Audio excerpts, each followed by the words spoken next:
Gather together to discuss a piece of literature in depth. The discussion is guided by your response to what you have read. A successful discussion includes talk about events and characters in the book, the author's craft, or personal experiences related to the story. Hopefully your literature circles provide a way for you to engage in critical thinking and reflection. Collaboration is at the heart of this approach. You reshape and add on to your understanding as you construct meaning with other readers. The structured discussion and extended written and artistic responses should guide you to deeper understanding. Today to discuss When Television Ain't My Best Friend, and I'm the discussion director, so my job is to lead the discussion and ask some questions and get us talking about this book. So has everybody done their assignment? I am. Awesome. Good job, crew. That's great. Teamwork, hey? So I have some questions that I came up with in the book, and usually the discussion director starts, so I'm going to start. And then each of you will get a chance to say your response about that particular question. So my first question, I wrote, Lucy never cried even when she was hit hard in dodgeball. Why do you think Lucy never cried or showed hurtful emotions like that? We'll start, Mike. What's your thought? Well, if she's anything like me when I was younger, sometimes, I don't know, maybe I was influenced a little bit from my parents or my friends that it wasn't always the cool thing to cry or to always show your emotions. So to try to fit in and, I don't know, follow the crowd a little bit, I think sometimes I probably held back my emotions like that too, even if I felt like crying. I didn't want to because, you know, kids can be rude sometimes. You can be called names, cry baby, things like that, or bullied or things like that. So maybe she was thinking of that and just trying to save herself from some embarrassment that way. Yeah. That's so sad, Mike. It's okay, cry. Is it okay to cry, do you think? Oh, I think it's okay to cry, sure, but it's still, I don't know, it could still set you up for some ridicule, unfortunately. Especially for a male. I think more than female. Gender stereotypes. So one other thing I was thinking is that she was a female, but yet she didn't appear to cry. She didn't appear to show a lot of emotion because when the author fell, hurt her arm and broke her arm, she just kind of went there and said, you know, you were flying in the air and then you were gone, you fell off the swing. And she seemed more concerned about them not being able to fly than about her friend hurting her arms. But maybe she's more of a risk taker too. You know, like I think there are some people who, they're fearless. They're a little tough cookie. Yeah. Yeah, I agree with Joe. I think Lucy was much like me when I was young, really tough and strong and able to take on the world. I would actually like to comment on that. I happen to know Jason when he was young too, and I would just like to say, Jason, maybe if you'd keep all your answers like honest, it would probably help out the group a little more than being a little dishonest with your answers. Just for future reference. Thank you for bringing me back onto task. No problem. Mr. Riley. We're ready to go. Thanks, you guys. I think it's important when we're meeting to try to be honest with one another and speak. By the way, you guys, you did a good job of that. We had some good conversation going about that question, and it wasn't just a matter of us going from person to person to say their answer. Everybody piggybacked on one another. My second question, why do you think Lucy and the writer wanted to fly so badly? We'll start this time with I don't know, maybe it's every kid's dream to fly. Lots of people think that they can fly. And they, you know, physics-wise, maybe they thought actually if you get high enough and you get enough momentum, maybe that feeling of flying, maybe. Jason, I know you had something to say and you waited for Stephanie. Thanks.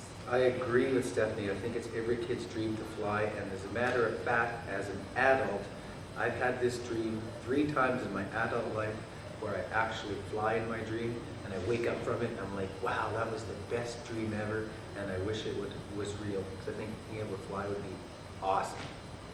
I have a connection to that too. I have that same dream sometimes, except mine is almost the complete opposite. I've dreamt that I'm flying, or I'm in the air, and then I have this falling sensation all the time, and mine always starts with me flying, but then it always ends terribly, and me crashing. And instead of, like Jason said, with his just feeling awesome, I always wake up just worried and sweating or whatever over the flying that I have. So maybe like it's a different fear of mine, and for him it's not, or something. That's a fascination for young children, is to see things. Not even children, adults, aren't there magicians and Yeah. people like David Blaine that are still trying to figure out how to fly and Yeah. make contraptions with wings and I remember seeing an 80-year-old woman, I think, on George Stroumboulopoulos, or maybe it was Diana or one of those shows, who had just skydived. And she said, well, it's something I always wanted to do, jump from a plane. And she said, maybe I'll do it again when I'm 90. Sure. Okay, I think we'll move on to question 3. How would your life, in this story, the author didn't have a television, and then they got one, and her life changed immensely. So we're going to go to present day in our life. How would your life change without a TV or electronics? Can I start? Actually, that's funny because that's the connection I made. Because when I was in university here in Regina, my teaching, so for 4 months or 6 months, I don't remember how long, I didn't have a TV, and I got so much work done. Normally watched a lot of TV, but even just not even having the option, like it wasn't drawing my attention. It was homework, it was, I got my things done, chores done, saw my friends more.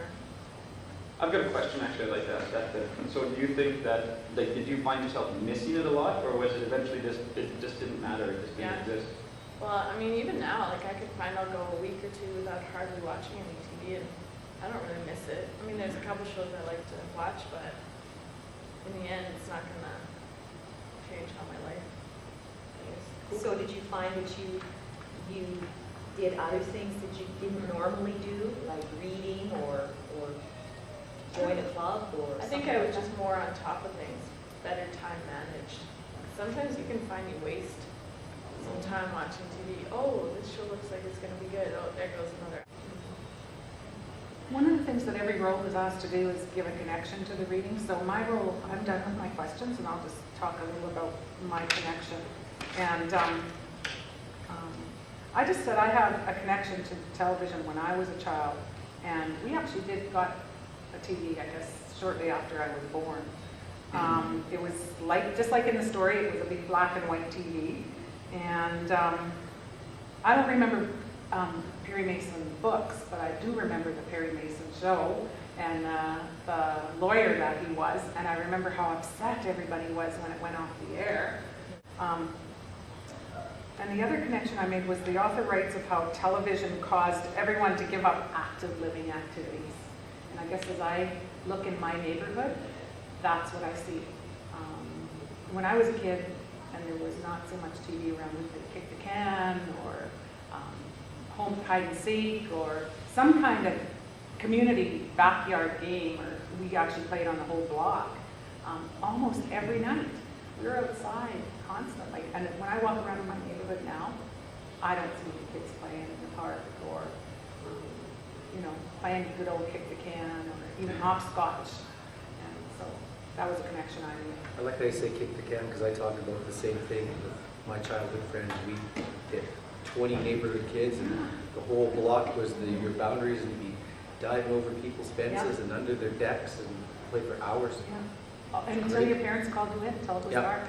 Yeah. I'm guessing that was maybe a generation thing, because when I grew up, and maybe you can relate to this too, kick the can wasn't as popular then, so maybe your guys' generation. We did you know. maybe that was a more popular game, but yeah. We did play in our hide and younger seek, generation though. here on this side of the table. No way.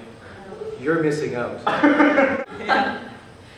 No, but we used to play this business of kind of the hide and seek, running through people's yards, and all the neighborhood kids would do that, but we never played kick the can. But we just chased one another around. And you'd be out there from after supper until dark. Well, it started with TV, and now it's just expanded. Now it's Xbox and PS3 and